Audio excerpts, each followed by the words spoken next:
अस्सलाम वालेकुम students, welcome to my YouTube channel easy solutions of mathematics. हम लोग कर रहे हैं हीट इक्वेशन के टॉपिक्स।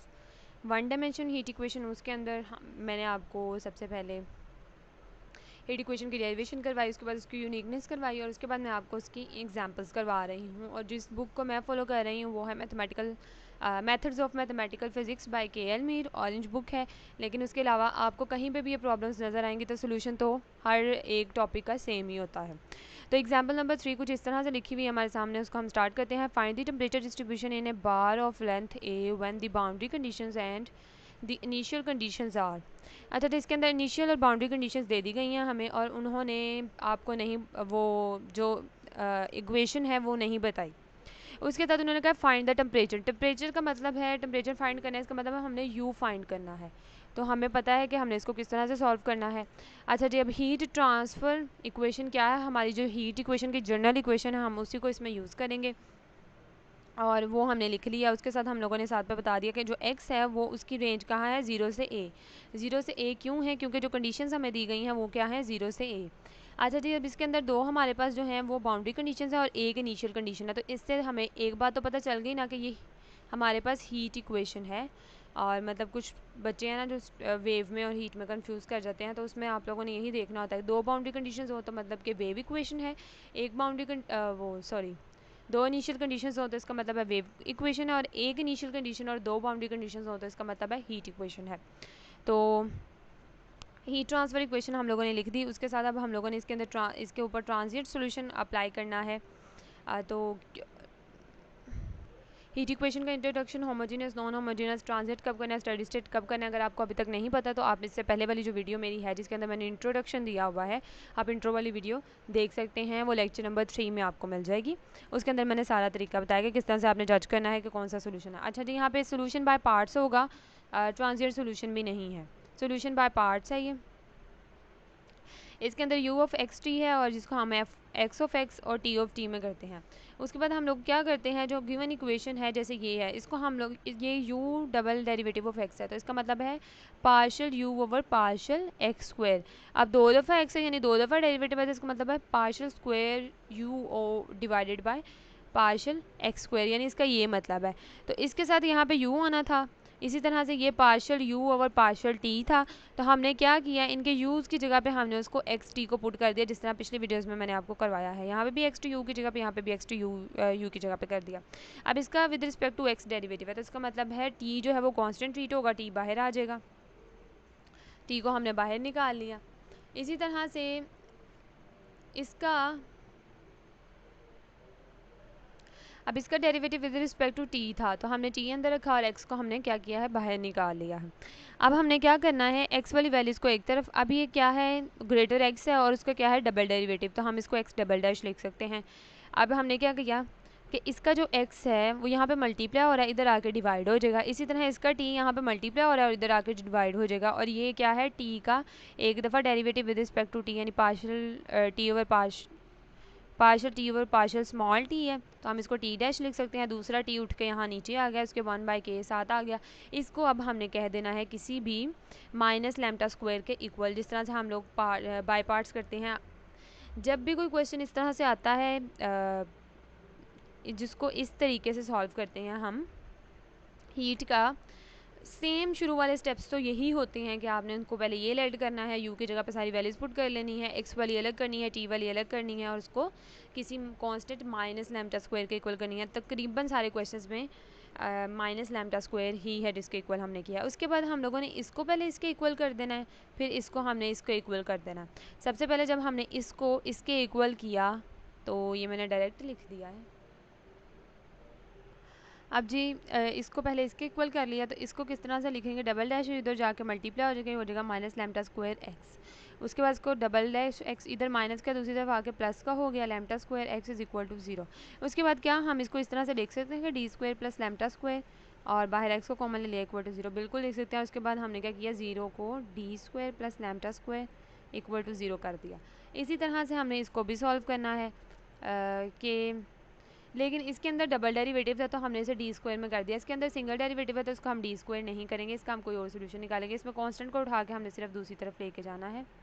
माइनस लैम्डा स्क्वायर, ये कर लिया। अब नेक्स्ट मैं आपको यहाँ से दिखाती हूँ। ये D square plus lambda square के इक्वल हो गया, आपको पता चल गया। उसके बाद यहाँ से भी मैं के को ले आई। इसको अब हमने किस तरह से सॉल्व करना है, इसके हमने रूट्स निकालने हैं और इसके कॉम्प्लेक्स रूट्स बनेंगे। और इसी तरह से हमने इसका क्या करना है, अब ये देखें इंटीग्रेशन का जो रूल है उसके अंदर के नीचे वाली चीज़ का अगर ऊपर डेरिवेटिव हो तो नेचुरल लॉग ऑफ नीचे वाली वैल्यू हो जाती है। तो मैं आपको इस पर सॉल्व करके दिखा देती हूँ, जहाँ पे लिखा है ये वाला। अगर हम इधर भी इंटीग्रेशन अप्लाई करें, यहाँ पे के मैंने साथ लगाना भूल गई, इंटीग्रेशन अप्लाई, तो natural log of t is equal to, यानी ऊपर वाली नीचे वाली वैल्यू का ऊपर डेरिवेटिव पड़ा है तो नेचुरल लॉग ऑफ नीचे वाला माइनस के बाहर आ गया। जब हमने लैम्डा स्क्वायर भी कांस्टेंट है वो भी बाहर आ गया, और क्योंकि टी है और टी का डेरिवेटिव भी क्या है, टी डैश है, तो टी का डेरिवेटिव भी विद रिस्पेक्ट टू टी चल रहा है, तो इंटीग्रेशन भी क्या होगी, with respect to small T ही होगी। तो ये यहाँ पे टी आ जाएगा, कांस्टेंट बाहर आ गया, तो यहाँ पे जब हमने इंटीग्रेशन अप्लाई की तो यहाँ पे टी आ जाएगा। उसके बाद हमारे पास यहाँ पे क्या है, नेचुरल लॉग। नेचुरल लॉग को ख़त्म करने के लिए हम क्या करते हैं, दोनों तरफ एक्सपोनेंट लेते हैं। Natural log of t is equal to exponent की पावर में चला जाएगा ये सारा स्क्वायर टी। उसके बाद ये इससे कैंसिल और टी इज इक्वल टू ई की पावर माइनस के लैम्डा स्क्वायर टी। अब इसके अंदर एक और चीज़ है, वो ये कि जब हमने इसके ऊपर इंटीग्रेशन अप्लाई की है तो एक कांस्टेंट ऑफ इंटीग्रेशन भी आता है। ये मैंने कुछ हाँ थोड़ा सा होपफुली आप लोगों को समझ आ रहा होगा, मैंने जल्दी में रफ सा कर दिया। इसके साथ एक कांस्टेंट ऑफ इंटीग्रेशन आता है। जब इधर हमने दोनों तरफ एक्सपोनेंट को अप्लाई कर दिया है तो ये वाली पूरी वैल्यू जो पड़ी होगी, ज़ाहिर है जब इस पर एक्सपोनेंट पूरी वैल्यू पे अप्लाई होगा तो वो एक्सपोनेंट की पावर में चली जाएगी। यहाँ पे ए आ गया, प्लस ए करके आ गया। उसके बाद क्या किया हमने, ई माइनस के लैम्डा स्क्वायर टी। अब हम क्या कर सकते हैं, ये माइनस किया है, ये ए प्लस किया है, तो हम इसको अलग कर सकते हैं। ये क्या है, पूरा कांस्टेंट है, तो हम लोग कांस्टेंट को रिप्लेस कर सकते हैं। ये चीज़ हम लोग पहले से पढ़ते आ रहे हैं कि कांस्टेंट को हम किसी भी कांस्टेंट के साथ रिप्लेस कर सकते हैं। इसको ए कह लें, बी कह लें, हम यहाँ पे इसको कहेंगे C3। क्यों कहेंगे आगे देख के मैं आपको बताती हूँ। नेक्स्ट हम लोग देखते हैं इसकी, यहाँ से ये देखें पहले के रूट्स जो हैं वो प्लस माइनस लैम्डा आयोटा बन गए हमारे पास, और टी के हमारे पास देखें C3 मैंने ले लिया है। C3 इसलिए लिया, जब इन रूट्स को हम लोग ये कॉम्प्लेक्स रूट्स है ना आयोटा वाले, तो उनका जब सोल्यूशन लिखते हैं तो वो कोज और साइन में लिखा जाता है। तो C1 cos lambda x plus C2 sine lambda x, ये हो गया। और उसके बाद जब हम लोग इस टी की बारी करेंगे तो ये C1 C2 है, तो हमने तीसरा जो कांस्टेंट था ना वो टी वाला, उसको हमने C3 कह लिया। तो इसमें कोई मसला नहीं है, आप लोग कोई सा भी कर सकते हैं। उसके बाद हमें जो गिवन बाउंड्री कंडीशंस दी गई हैं, जो गिवन हमें दी गई है बाउंड्री कंडीशंस, उनसे हम लोगों ने अपनी कंडीशंस को निकाल लेना है। उसके अंदर से हमने देखना है यू क्या होता है, टेम्परेचर, और वो किसका होता है, एक्स और टी। पहली वैल्यू एक्स की होती है, यानी कि एक्स ज़ीरो पे, यानी जब x 0 था तो वैल्यू क्या थी, 0 थी। उसके बाद जब x की वैल्यू, यहाँ पे x की वैल्यू क्या है, इसमें a थी, और यहाँ पे सिर्फ x नहीं आएगा, यहाँ पे u पे कुछ भी नहीं था, तो simple x 0 is equal to 0 आ गया। यहाँ पे u पे कुछ नहीं था तो x 0 यानी x की वैल्यू 0 थी और इक्वल टू 0 आ गया। और यहाँ पे इसके साथ डेरिवेटिव भी है तो x के ऊपर डैश आएगा, और x की वैल्यू क्या है, a इक्वल टू 0। तो ये हमारे पास आ गया दो कंडीशंस। इनको हम अप्लाई करेंगे अपने क्वेश्चन के ऊपर और इसको फर्दर हम करेंगे सॉल्व। तो जी ये दो कंडीशंस हैं, इसको हमने इसके ऊपर अप्लाई करना है अपनी कांस्टेंट की वैल्यूज़ को फाइंड करने के लिए। पहली कंडीशन अप्लाई की, x of 0 is equal to 0, जहाँ पे x है वहाँ पे 0 पुट कर दिया और पूरी इक्वेशन को इक्वल टू 0 कह दिया, तो C1 हमारे पास क्या आ गया, 0। उसके बाद दूसरी कंडीशन अप्लाई करने के लिए हमें क्या चाहिए, इस पूरी वैल्यू, इस पूरी इक्वेशन का इक्वेशन 2 का डेरिवेटिव चाहिए, तो उसका हमने डेरिवेटिव ले लिया, इस तरह से डेरिवेटिव लिया। डेरिवेटिव लेने के बाद अब हमने उसके ऊपर वो कंडीशन अप्लाई कर दी है, वो जहाँ जहाँ पे x है वहाँ वहाँ पे हमने क्या कर दिया, a को अप्लाई कर दिया, और पूरी इक्वेशन को इक्वल टू 0 कह, यहाँ पे इक्वल टू 0 नहीं मैंने कहा, यहाँ पे कह दें या चाहे अगले स्टेप में कह दें। तो यहाँ पे हमें पता है कि C1 शुरू में हमारा क्या है, C1 हमारा शुरू में आ गया है 0, तो हमने C1 की जगह पे 0 वैल्यू पुट कर दिया, तो C2 हमारे पास रह गया है, C2 इक्वल टू 0 हो गया। अब हमारे पास C2 जो है वो इज़ नॉट इक्वल टू 0 है, यानी वो तो 0 नहीं हो सकता, तो उसके साथ पड़ी हुई वैल्यू ज़ाहिर है फिर वो 0 होगी। तो वो 0 क्या, तो जब हमने लैम्डा, हाँ जी ये लैम्डा जो है इधर ही रहा,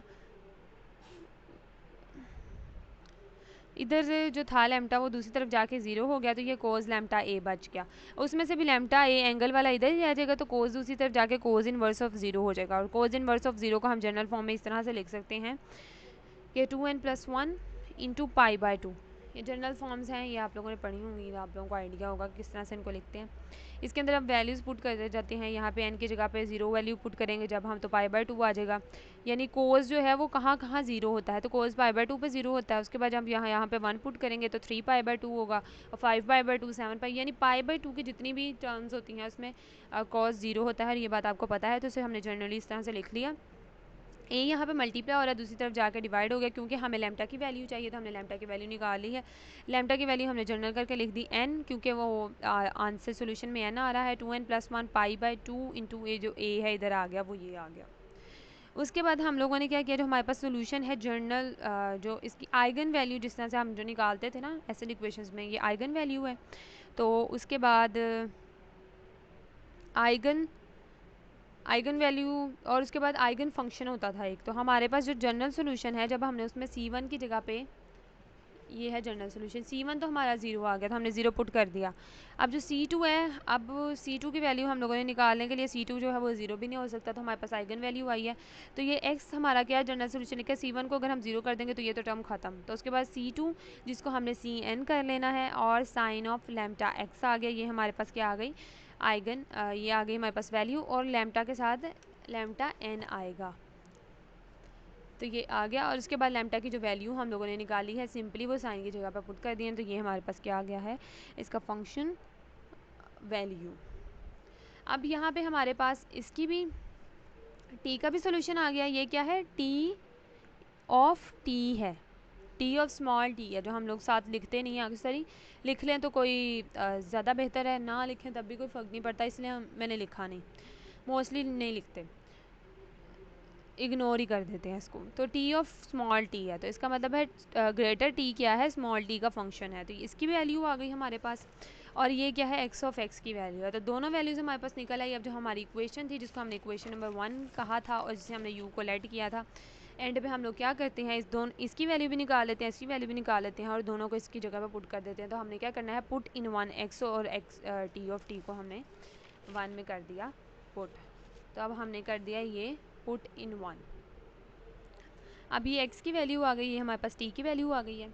अब इसके अंदर x पे क्या किया है, rule principal of super position है, आप लोगों ने पढ़ा होगा फिजिक्स के अंदर, वो अप्लाई किया। क्योंकि c भी n में लिया था, अंदर भी n था, तो हम लोगों ने क्या किया, बाहर समेशन लेके n की पावर 1 से लेकर हम लोगों ने इन्फिनिटी तक शो करवा दी है।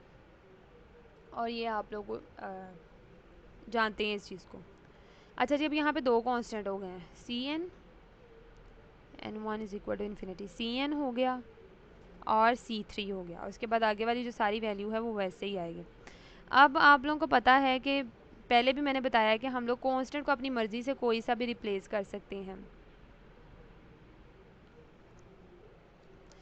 अब जब हमने इसको रिप्लेस कर देना है पूरे कांस्टेंट को, Cn प्लस, यानी कि इसको इस तरह से करेंगे हम लोग, since a is equal to Cn और C3, तो हमारे पास जो है वो n is equal to 1 infinity a, और ये सारी वैल्यू। अब हमने बाउंड्री कंडीशंस को अप्लाई करते हुए यहाँ तक तो हम लोग पहुँच गए। अब हमारे पास एक इनिशियल कंडीशन भी तो दी हुई थी ना, तो वो कहाँ अप्लाई होनी थी, इनिशियल कंडीशन अप्लाई होनी थी जब हमारा u निकल आना था। जब हमारा u निकल आता है तो इनिशियल कंडीशन तब अप्लाई होती है। तो इनिशियल कंडीशन में क्या था, put t is equal to 0 या अप्लाई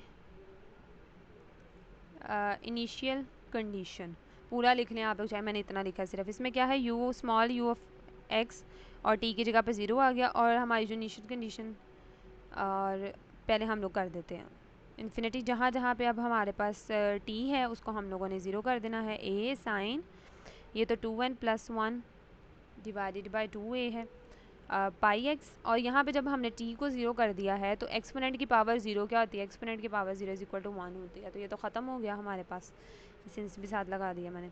अब हमारे पास जो इनिशियल कंडीशन थी वो f ऑफ x के इक्वल थी। गिवन क्वेश्चन में आप लोग पीछे देख लें, जहाँ क्वेश्चन नोट डाउन किया हुआ है, a sine of 2n + 1 into pi by 2a x। अच्छा जी, ये तो हमारा आ गया f ऑफ x। अब इसके ऊपर अब हम लोगों ने क्या किया, सीरीज़ फोरियर साइन सीरीज़ जब हम अप्लाई करेंगे इसके ऊपर, तो फोरियर साइन सीरीज़ से हमारे पास क्या आएगा, इस कांस्टेंट की वैल्यू आ जाएगी, a is equal to 2/a। ये है हमारे पास Fourier sine series f of x। तो यहाँ से ये हमारे पास आ गई है कांस्टेंट की वैल्यू a। और आप लोग के कन्फ्यूजन्स को क्लियर करने के लिए मैं एक दफ़ा आप लोगों को बुक से भी दिखा रही हूँ कि इसके अंदर देख लें उन्होंने क्या किया, count of superposition principle दी सम। अच्छा जी, super principle of superposition revise करूँ अगर मैं, तो वो है हम किसी भी वैल्यू को उसके n टाइम्स लीनियर कम्बिनेशन में लिख सकते हैं। लीनियर कम्बिनेशन तो आप लोगों ने पढ़ा होगा मैथमेटिकल मैथड्स में, n टाइम्स उसका लीनियर कम्बिनेशन हम लोग लिख देते हैं, तो साथ इसलिए समेशन आ सकता है। ये हमने अप्लाई किया, ये सारा आ गया। अब आप हमने n किया था, आप लोग चाहे m कर दें, इसको कांस्टेंट है, ये कोई सा भी हो सकता है क्योंकि हमने 2n+1 पाई बाय a किया है। ये पाई बाय ए तो नहीं आएगा, पाई बाय 2a आएगा। अच्छा, ये बुक वालों ने अपने तरीके से सॉल्व किया, जो मैंने आपको करवाया ना वो बिल्कुल ठीक है। ये यहाँ पे लिखा हुआ है हमारे वाला जो फार्मूला निकला, अगर उन्होंने उसको मज़ीद सिंप्लीफाई किया तो वो उनकी अपनी मर्ज़ी है। इसके अंदर हम लोगों ने सिर्फ ये है कि मैंने एन की जगह इन्होंने एम लिया हुआ है और मैंने एन लिया है, और मैं मोस्टली वही लेती हूँ जो मैं ज़्यादातर लेती हूँ, कि चेंज नहीं करती। अगर मैं शुरू से एन लेती जाती हूँ तो मैं आगे सारे क्वेश्चंस में एन ही को जनरली लेती हूँ। अगर कहीं दो आ जाए तो वो अलग बात है, क्योंकि एक ही पैटर्न पे चलना चाहिए, और बुक वाले डिफरेंट तरीके लगाते हैं। उसके बाद हम लोगों ने यहाँ पे क्या एफ ऑफ एक्स की वैल्यू निकाली है। उसके बाद उन्होंने क्या कहा है, making use of orthogonality property of the function sine 2m+1, और ये उसकी ऑर्थोगोनैलिटी प्रॉपर्टी, और यहाँ से हमें जो है वो ऑब्टेन हो गया। यहाँ इसको फोरियर साइन का फॉर्मूला भी कहते हैं। ये चैप्टर नंबर 7 है, फोरियर ट्रांसफॉर्म, इसी बुक के अंदर भी है ये। उसके अंदर ये उसका फार्मूला दिया था, वो कर ले। नहीं तो आप लोगों ने ये जो बुक में जिस तरह लाइन लिखी हुई है, सेम इस तरह लाइन लिख के आप लोग ये वाला लिख सकते हैं।